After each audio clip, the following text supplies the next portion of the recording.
Oi, turma, do livro As Mais Belas Parábolas de Todos os Tempos, volume 1, Alexandre Rangel, o texto Balão Preto.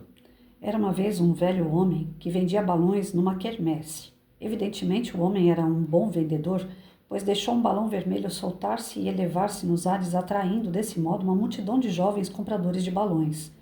Havia ali perto um menino negro que estava observando o vendedor e, é claro, apreciando os balões.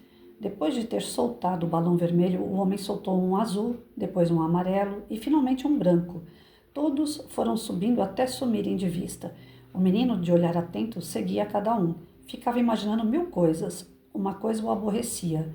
O homem não soltava o balão preto. Então aproximou-se do vendedor e perguntou-lhe: Moço, se o senhor soltasse o balão preto, ele subiria tanto quanto os outros?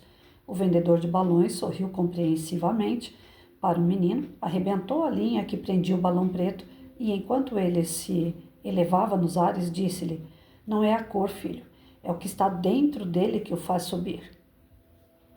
Então, que a gente aproveite um texto desse para conversar com a garotada em sala de aula, que não existe cores diferentes para serem tratadas de forma diferente, mas sim para que uma faça a alegria da outra. Já pensou se todos fossem da mesma cor? Todas as pessoas fossem da mesma cor? Se na sua casa todas as paredes fossem da mesma cor? Se os entes queridos da sua família fossem todos iguais? Então a vida seria muito sem graça. Deus não fez todos nós iguais. Ele criou por igual, como um filho. Todos os filhos nascem de um parto, passam pelo processo da gravidez. Só que tem uns que nascem em 7º mês, tem outros que nascem no 9º, tem uns que nascem em parto natural, outros nascem de cesárea. Ou seja, todos nós temos as nossas diferenças desde o princípio. Uns conseguem aprender mais rápido, outros aprendem mais devagar. E isso vai trazendo o equilíbrio, porque se fosse tudo igual, não teria equilíbrio. Eu acabei de ver um vídeo hoje de manhã falando que existe nos Estados Unidos, se eu não me engano, uma câmara fechada onde as pessoas fazem o teste de som. É uma câmara que não dá para você ouvir absolutamente nada. E quem entra lá por 30 minutos quer sair correndo. Não tem nada dentro dessa câmara e não tem som. Diz que a pessoa escuta até o sangue dela circular, os ossos rangerem. Ela começa a escutar barulhos do próprio corpo, porque não tem nada em volta para ela escutar. Ou seja, qual é a ideia que eles fizeram disso? Que ninguém consegue viver no silêncio. Ninguém consegue viver. Tem gente que fala: eu quero tanto paz. Eu quero ir para um lugar onde não tem barulho, que não tem ninguém, que não tem nada. Para eu ter paz, acaba com a paz. O silêncio, o total silêncio tira a nossa paz. Então, tudo que é demais, porque se fosse tudo igual, seria demais.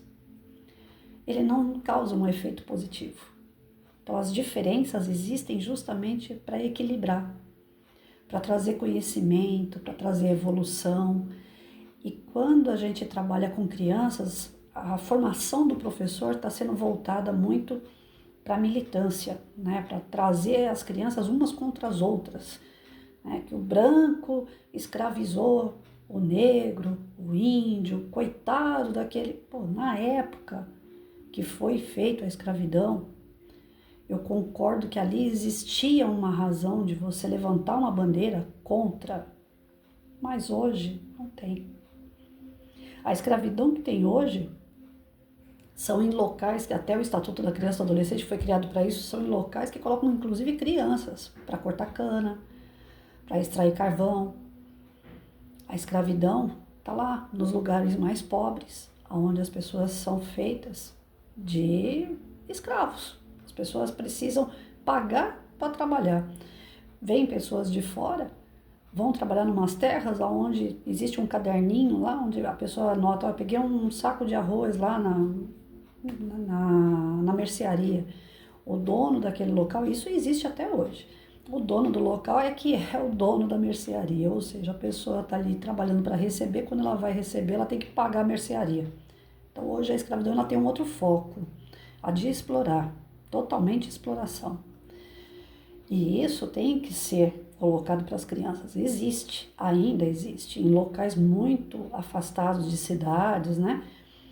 Existe. A gente não pode fechar os olhos. Mas ficar voltando lá no tempo da abolição, né, que existia nas fazendas, a senzala, não. Aí é um retrocesso cultural. Você tem que ensinar a criança que tanto o negro como o branco, como o oriental, como o deficiente físico, como qualquer outro, é capaz de prestar uma prova, fazer um vestibular, honestamente, sem cota, porque não é a cor dele que determina se ele é mais inteligente ou não, e sim a capacidade. Então, depois que o governo passou, que alguns governos que vieram aí, o qual nós estamos, ele é muito paternal, então eles colocam o seguinte, tem que ter cota para tudo, para poder igualar um atraso de lá de 1500. Isso nunca vai acontecer, não vai igualar nunca, porque não é a questão racial, é a questão de conhecimento. Se você der para o seu aluno numa sala de aula, o professor está ensinando lá as 4 operações, ele não está ensinando para todos, para o branco, para o negro, para o índio, se tiver ali dentro, para o oriental. Todos estão recebendo a informação das 4 operações, todos vão ser cobrados pelas as 4 operações. Ou eu vou pegar um negro na minha sala e falar assim, olha, você eu não vou cobrar, porque lá atrás o seu tataravô foi escravo. Então você não precisa fazer a prova, você vai passar. Tá certo isso? O que esse menino que está na sala de aula hoje tem a ver com o tataravô dele lá atrás? Então, nós estamos fazendo um sistema paternal dentro de uma política de cabresto. Porque aí as pessoas que se acham menos favorecidas, elas acabam votando nesses políticos. Porque eles vão dar jeito em mim, eles vão dar jeito na minha família.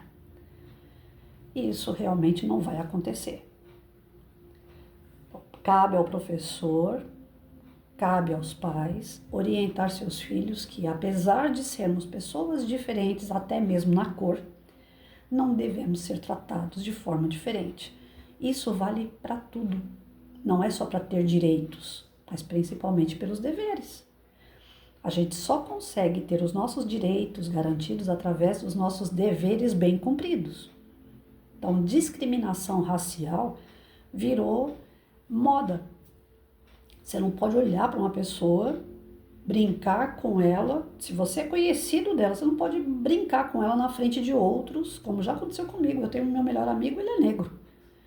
E eu não pude brincar com ele na frente de outras pessoas, porque aquilo que a gente fala entre nós, se a gente falar no meio dos outros, cai como discriminação. E eu e ele, a gente dá risada até não querer mais, porque é brincadeira.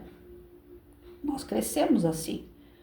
Não era magoando pessoas, melindrando pessoas, não. Eram brincadeiras de criança. Então, tanto ele passou a fase infantil dele assim, como eu. Mesmo a gente tendo se conhecido depois, adultos, nós criamos uma forte amizade e dentro dessa amizade, as brincadeiras que ele trouxe de infância e o que eu trouxe, a gente... E ninguém fere ninguém com isso. Mas se outras pessoas escutarem, vão falar, nossa, lá, tá discriminando o cara. Aí vai ser enquadrado em tal lei. As leis, elas têm que ser rigorosas, mas de acordo com a gravidade delas. E não porque você olhou para uma pessoa, porque você falou algo. E se você escuta?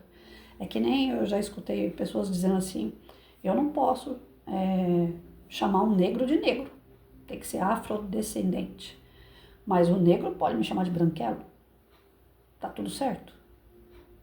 Então, eu acho que entre amigos pode tudo, desde que tenham respeito, que se conheçam bem para saber que aquilo é uma brincadeira, tá tudo certo. Mas quem tá de fora, se escuta isso, pode inclusive enquadrar aquele que tá brincando com o amigo. Você não tem liberdade nem para conversar com o teu amigo mais. Você tem que conversar baixinho para ninguém ouvir.